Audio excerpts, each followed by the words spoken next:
Well, hello there, motherfuckers, and welcome to your SmackDown review. This is a show where, I gotta just say, it felt hollow. This is what I always say, mean to say when I'm doing my Raw and SmackDown reviews. Even if you get a few good moments, a few good matches, a good promo here and there, the shows feel hollow. They're uneventful. They don't feel like anything important is happening, anything for the future of the WWE. Back in the day, when an episode of Raw or SmackDown ended, you felt like you saw something. You felt like you experienced something. You felt like something just happened, and it was going to lead into the to Raw. On the next show when you watch SmackDown, or it'd be if you watched Raw, what was going to happen on SmackDown? There was bound to be follow up because there was something major that happened at the end of that show. There was something major that happened throughout the show. Big things were always happening. It seemed like each, wrestler that was featured had a purpose on the show. But here, you just don't get that. So, we got the announcement that Mixed Match Challenge is coming back. And, people have been requesting me to talk about that. And it's like, what do you really want me to say about that that's not going to be negative? It's like, who gives a shit? It's random tag teams put together. They barely even acknowledge it on the show. You've got heels and faces teaming together. It's the most ridiculous concept I've ever thought of. Let's just have random teams put together. I mean, I guess it's supposed to be like a dream team type of thing, kind of like a dream match scenario. And, I guess it gets attention for them on Facebook. But it's like they put no effort into this. It's just totally fucking random with no, theme or any effort put into the teams. They're just totally thrown together at total fucking random. But we'll get to that a little bit later on. Let's start off with the show. So Brian and Bree cut a promo together. I gotta say, I like these two together. When it comes to Bree and Nikki, I think I prefer Bree, quite frankly, in the microphone. She comes across as a likable face to me. I don't, both of them together, I like them as a team. It works for right now, and by all means, even if you're going to make Brian a main eventer again, I say you put Bree with him. I mean, it's good for a presentation. I mean, why not have an attractive woman following Brian around? It would just, it would just be better for him than not having her, I would say.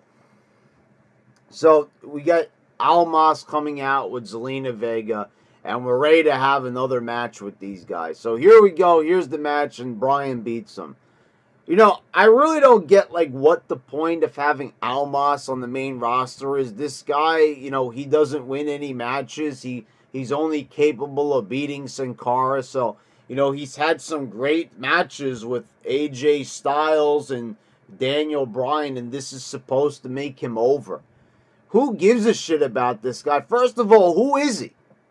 Honestly, okay, we know who he is. We know he's a guy from NXT. We know he wore the belt when he was over there. But honestly, who is this guy? They just bring him up on the main roster. You just know that, he's with Zelina Vega and that he's supposed to be the future. And, you take a look at him and what has he done since they brought him on the main roster? They haven't made any effort, any specific promo, any specific match to put him on the map. It's just all, let's just have great matches with him. I'm sorry, but that's not enough, and that's never been enough. Every wrestler that's ever gotten over, it's never been due to a specific match when you really think about it. Did Batista get over due to a specific match? Did John Cena get over due to a specific match? Did Stone Cold get over due to a specific match? No, he cut a promo after a match talking about Austin 316. and that was not a match. Did The Rock get over due to a match? No, he changed his persona. It was the way he cut promos. So as you can clearly see, no one's ever really been that successful due to a fucking match. I mean, honestly, I don't know why they think that in this day and age. The only time that anybody's ever gotten over due to a match is in the indies, probably. And that's probably about it. I don't know why they do things differently now, why they think that getting people over is due to people wrestling great matches. But that's not the way it's ever been. And I'm sorry, but on the large scale like WWE, that's never going to be the way it's going to be. So I don't know why they keep trying this formula and then kind of scratching their heads, realizing why they've had so many failures when they try to, make the next big star. I say you focus on Daniel Bryan and bringing him back to prominence. It's because, what Miz says in his promos, even though that's scripted, this is part of the show, it's true. Since his return, he really hasn't amounted to much, really. So, you're focusing on Almas, and you're doing a fucking horrible job. I mean, you're not getting shit done with Almas. You're not. I mean, he looks like a talented guy. The guy, has a look to him. But, first he looked like he was going to be an Alberto Del Rio ripoff. And, now I see that the guy doesn't really even have half the charisma of Alberto Del Rio. Not quite the look of Alberto Del Rio. He does have a certain look to him, but, this guy is definitely not making a splash like Del Rio, and from the way they're booking him, it doesn't look like he ever is going to. We had a little promo I didn't mention with Miz and Maurice. They're at an Italian restaurant. They couldn't make it to the arena.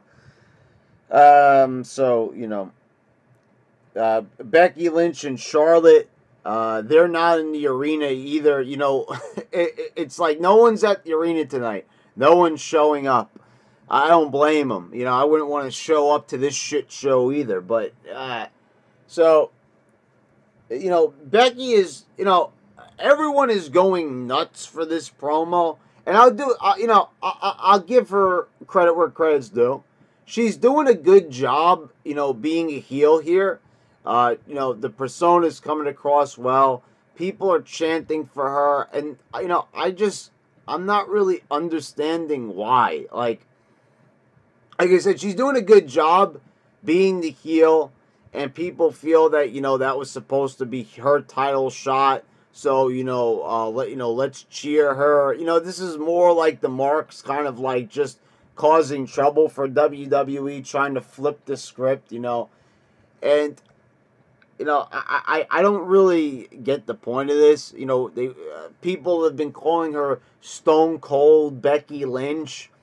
I'm looking at like the comments, Becky Lynch is like the greatest of all. Like, people are really overblowing the Becky Lynch heel turn. It's not that great. It's not that awesome. It's not that monumental. I'm saying, Becky's doing a fine job. I think she's pretty good on the mic. I think that this was, decent for having why do they even have these side-to-sides anymore? To me, this totally takes any type of reaction you're going to get away from the live crowd. They did cheer for her and everything, but, I mean, why not have these two in the ring? Why not have a little bit of action between the two of them? Instead, you're just kind of plastering there on my screen side by side. And I'm not really getting a lot out of this. It's a side-by-side interview. And I know they've been doing these for quite some time. I'm saying we've even had, like, Bret Hart involved in these. We even had Stone Cold involved in these side-to-sides. But I'm not a big fan of them. I don't see what they do when you could just, have the two wrestlers here. I know it's something different, but I don't like when someone's up on the Titantron. Just get them in the fucking ring, for fuck's sakes, and stop fucking around. It's one thing if you want to do a backstage segment, have both wrestlers there backstage, but, you know, having them side by, like, why are they in two separate studios? Why are they not there? Like, okay, why not have, like, them in a room together, but with security guards and conducting an interview? You know, just something different. Something, you know, besides the side-to-side nonsense. I never understood why they do this and why they continue to do it. So, you know, the fans are just a little bit ridiculous with this whole Becky Lynch thing. They're like really like putting it over to, you know, in a ridiculous way. I mean, enough is enough already. You know, Becky. I mean, like fucking acting like she's The Rock or somebody like that. I'm not saying don't cheer Becky Lynch, but the thing is, she's supposed to be the heel, and you know, this is definitely a reason why there should be shades of gray in wrestling and why there shouldn't be heels and faces, because I think it's pretty clear that, you know, the fans are, you're not going to get the desired reaction that you want out of Roman Reigns. People are never going to cheer Roman Reigns 100%. It's the same thing I always said about John Cena.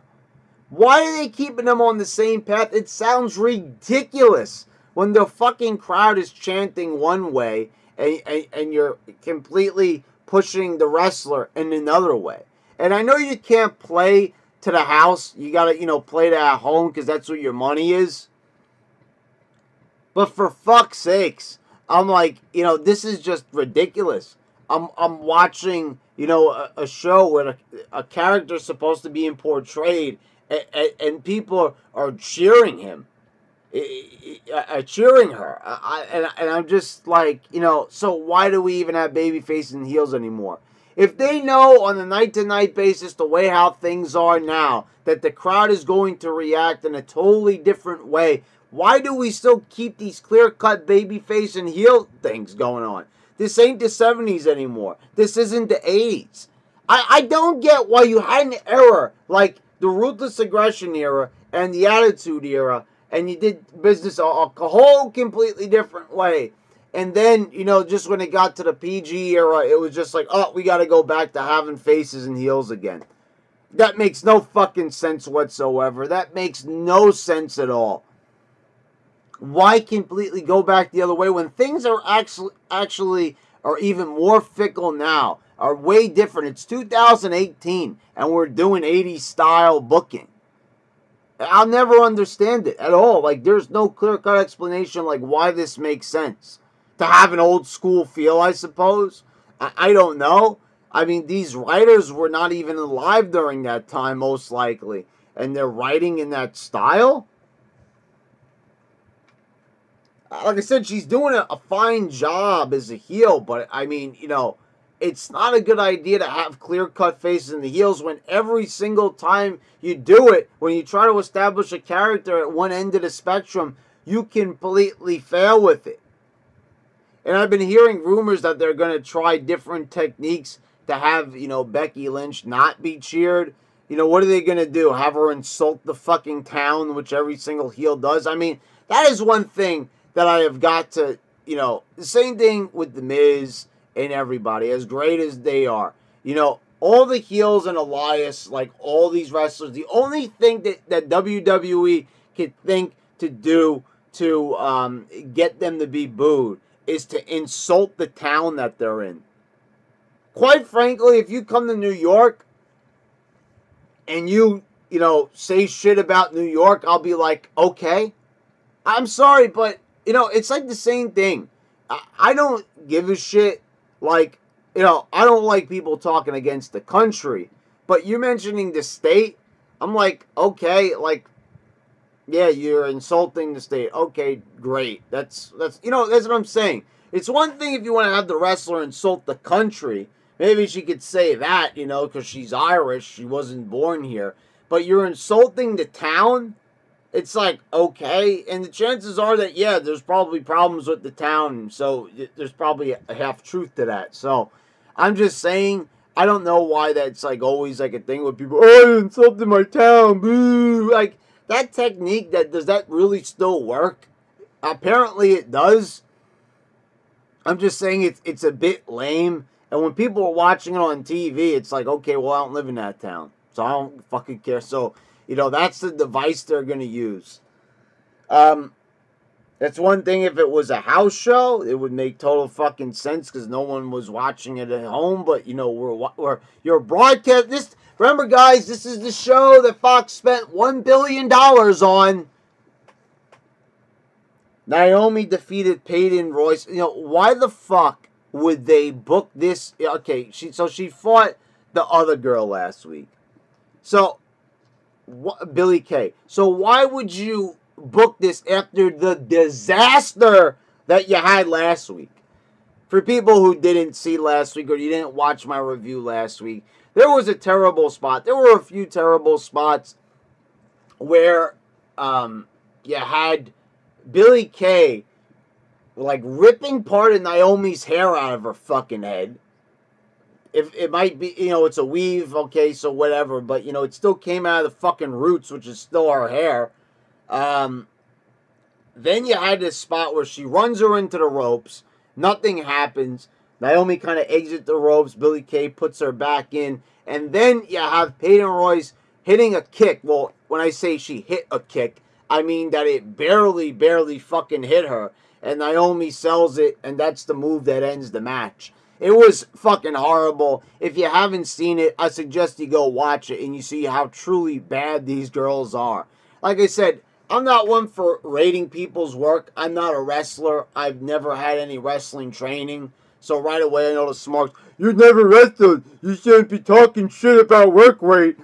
Well, when it looks this fucking bad and I'm watching the only major wrestling show in town, then, you know, I think that the work rate should probably look half decent, don't you? So, they put her in there with Peyton Royce.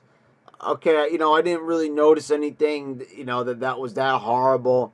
At the end of the match, though, the way they fucking, you know, started manhandling Naomi, it looked like they were being, like, super fucking rough with her. And I'm like, shit, like, I'm telling you, these girls are fucking dangerous. And not in the good way. Not like a Randy Orton dangerous or something like that. I'm talking about they're dangerous. Like they're Seth Rollins dangerous. Oh, so you're trying to upstage my gimmick, huh? You're trying to upstage me and try to hurt people. That's my gimmick, girls. Well, actually, you know, that's pretty hot. I think I agree with Meltzer Magoo. I like Peyton Royce. She's rough with the wrestlers. Oh yeah. Come on, honey.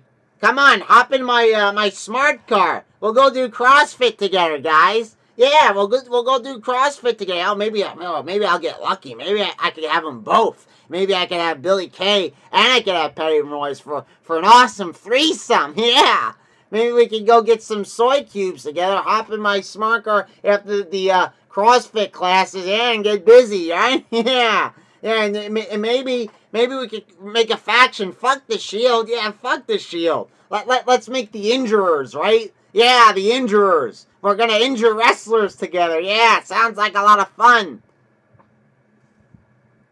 I mean, these two girls are like the female Seth Rollinses, for fuck's sakes. I mean, and then Asuka returns. I mean, there couldn't be you know, you're going to return to beat up the Iconics of all people. You know, I gotta be honest, guys. Like, I wasn't crazy about Asuka. You know, they just kind of catapult Asuka in there right away around, you know, WrestleMania time. And it was force-feeding us Asuka, and I wasn't crazy about it because I'm like, you know something, she's in NXT. I still remember that fucking god-awful Nia Jax match she had where she just fucking basically no-sold a big fucking move from Nia when she should have lost the match. And, you know, I just wasn't feeling her. I never said that the girl wasn't a good wrestler. I said that she seems a bit dangerous with the kicks, but no.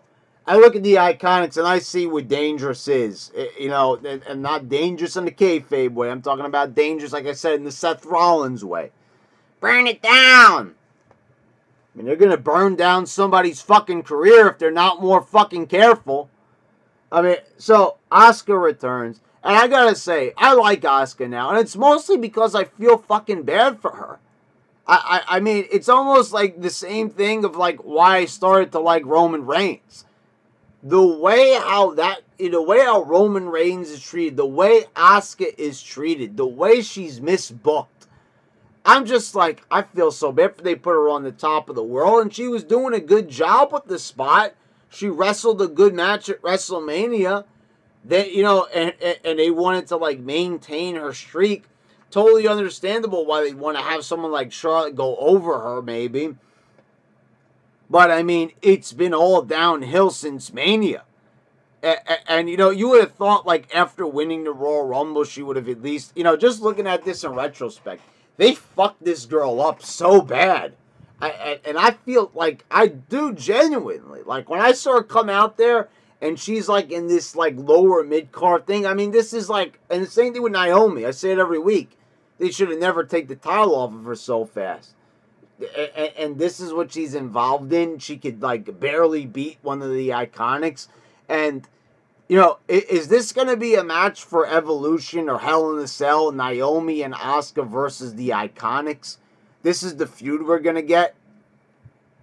I mean, man, like Asuka, I mean, if anything, the girl does look like she'd be main eventing for the women's division. The same thing with Naomi. With that entrance, with those skills that she has in the ring. And, here they are, trapped in a feud with these amateurs. And what did either girl do wrong besides being good? I mean, but man, like, how the hell do you go from winning the first ever women's Royal Rumble, and Naomi won the Battle Royal? I know it was on the pre-show, so it doesn't fucking matter to them. But, I mean, either way, I mean, you've got two girls where you wanted to give the spotlight to, and you just fucking, I mean, Asuka was your big thing. It's very rare when you have vignettes for wrestlers nowadays. You gave her vignettes, you built this girl up, and then you fucked her over in such a horrible way where you're just making her look like she is nothing. Like she is just completely worthless to this company. When there's quite obviously something there with Asuka. I mean, but man, it's like, I don't know what it was. Did she maybe, did they think like she's going to get over like the same thing? They think just because, Asuka was over in NXT in front of 500 people, they think that Asuka is going to be over with the whole world. And just because maybe they didn't get the reaction they were looking for due to their poor creativity and their lazy-ass creative team, they think that, okay, well, you know what? We're just going to completely give up on her then. I mean, you're going to blame the girl for you not doing a good job booking her? I mean, how are you going to blame somebody for not doing a good job when they're out there doing a good job, the best they could possibly do? I mean, Asuka's trying her best. She's trying to do the weird movements. She's got the mask. She's got the robe. She's got the skills in the ring. I mean, and you're not giving her the proper support. I mean, someone's got to be writing material for her that's going to help her get over. Because she's done everything she can on her own. What else is she supposed to do? You're the ones booking her against the Iconics with Naomi.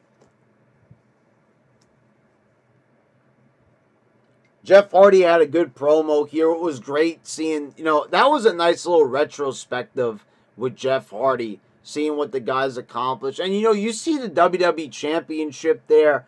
That's why I'm just sitting here. I'm like, do we really have to watch Samoa Joe and AJ Styles? Turn AJ heel. Put him in a feud with Jeff Hardy. And you've got something great there. Instead, okay, so, good Jeff Hardy promo. We'll move on.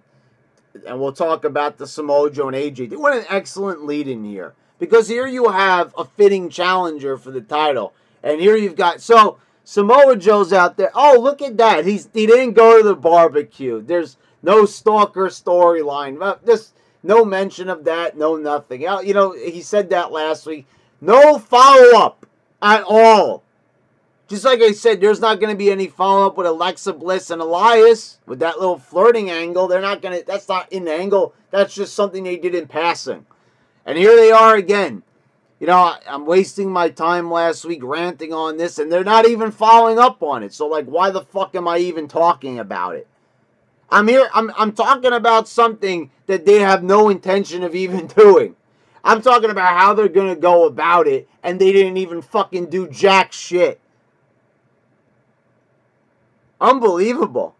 I mean, they didn't even try to do anything with the barbecue, with the Labor Day barbecue. I thought we were going to get a little interesting angle at AJ's house, and I was saying, you know, try to not make it too campy. Forget about making it campy. They didn't even leave the arena. They didn't even go backstage this time. They did more of an effort last week. So, for some reason, AJ appears on the Titantron, says something, and then he actually appears. So, like, why do you even need to appear on the Titantron? I don't get it. Runs down to the ring, beats up Samoa Joe. I'm bored with this angle. Quite frankly, I am just bored. Every single week, Samoa Joe, I mean, like, I honestly do not get. People in the comments, please tell me, what is it that you see in Samoa Joe that I don't see? Honestly. Are you going to tell me he's a great wrestler? Because I'm not going to say he's a bad wrestler. That's not my concern. But why is Samoa Joe so awesome? He's been cutting the same promo for 15 years. He's been wearing the same outfit for 15 years. He's been out of shape for 15 years. He's done everything the same fucking way for 15 years. So why am I sitting here, you know, like, just, you know, this guy's not making an effort. You know, all they're doing here is trying to bank on some coin here. Oh, yeah, AJ and Samoa Joe. They've got history dating back to TNA and Ring of Honor. They haven't wrestled yet, though, in WWE. Well, they have wrestled, and it was boring. I have no interest in seeing... That was the most boring match at SummerSlam, to be quite honest. This has run its course. There's nothing good about this feud. They're half-assing this feud. They could have Samoa Joe go full-blown stalker. It could be great. It could be something interesting. The DDP thing happened back in 2001. There's enough time, you know, to, you know, right there, we're talking about something that happened 17 years ago. It would be a good idea now if you were going to copy a storyline. They've done it so many times in the past, you could do it here. But they're not doing that. Why are they not following through on this storyline? You know, like, in trying to spice it up a little bit. Because it's boring as hell.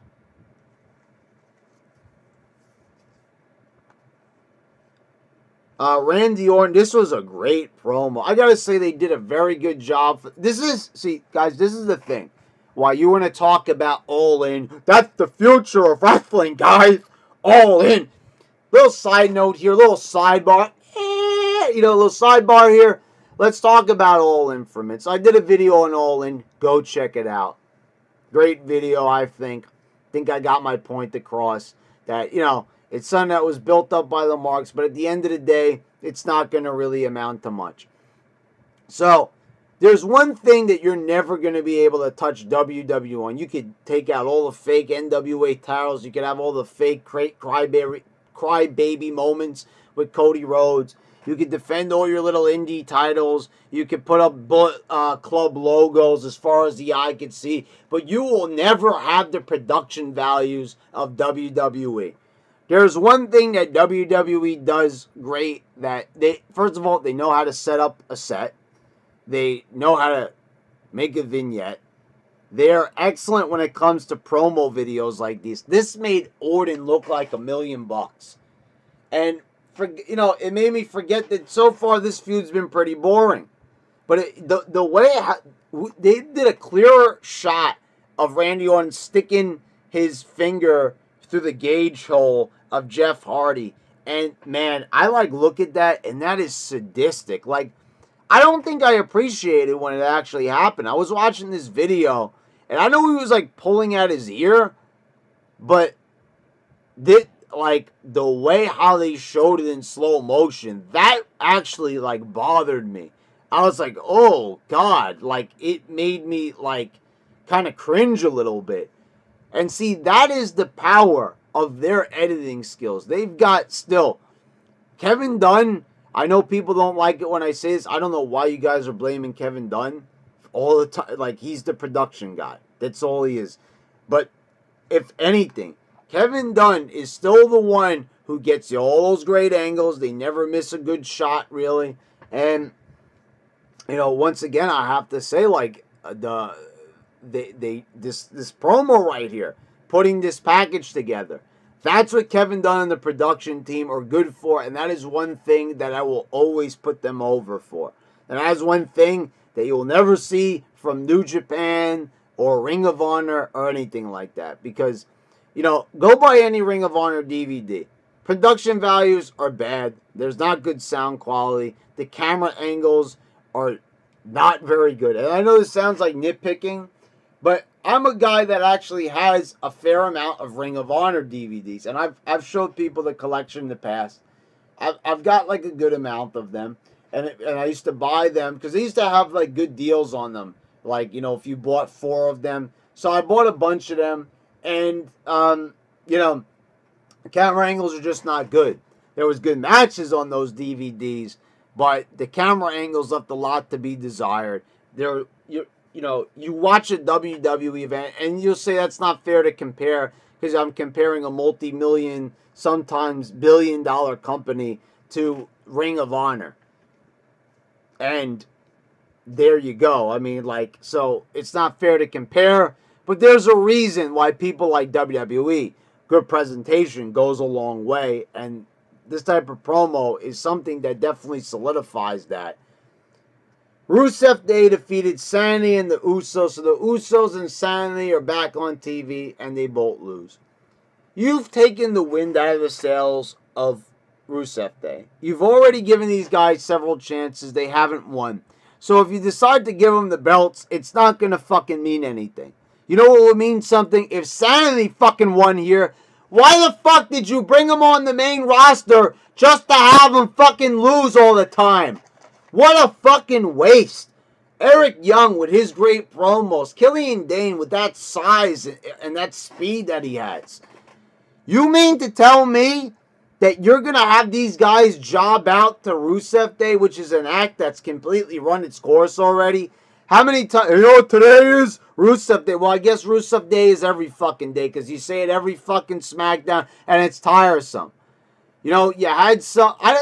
Again, what happened? Where's Lana, by the way? Where is she? I don't see her. Anyway, they had some tension between Aiden English and Rusev. What was the point of all that? Just so they could come back together and team again, unless he's going to turn on them in the tag match at the pay-per-view, at the tag title match. But Sanity. You have Sanity here. And I'm seeing people making excuses. Well, maybe they have to lose a few times to be able to be put over. Okay, I think that Eric Young has paid his dues in this business.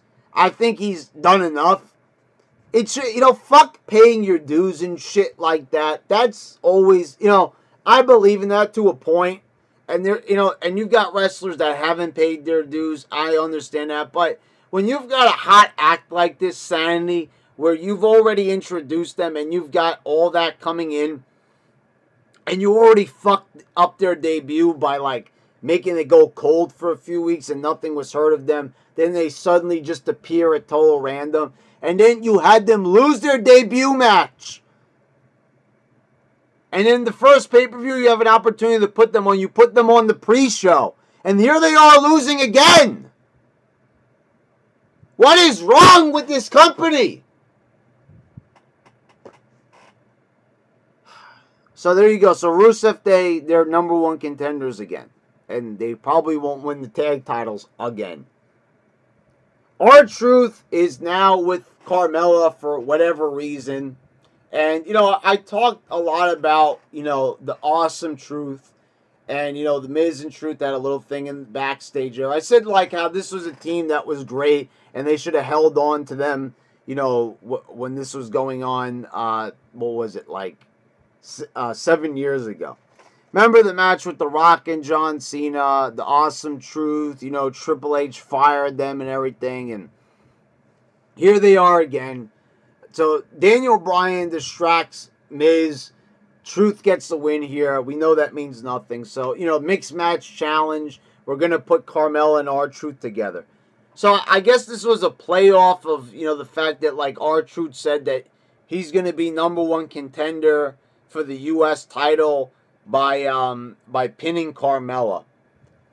And so, okay. So, they got their laughs in on that and everything. And, so how did they come together? Was this because of mixed match challenge? That's not what they said. They actually announced it after that.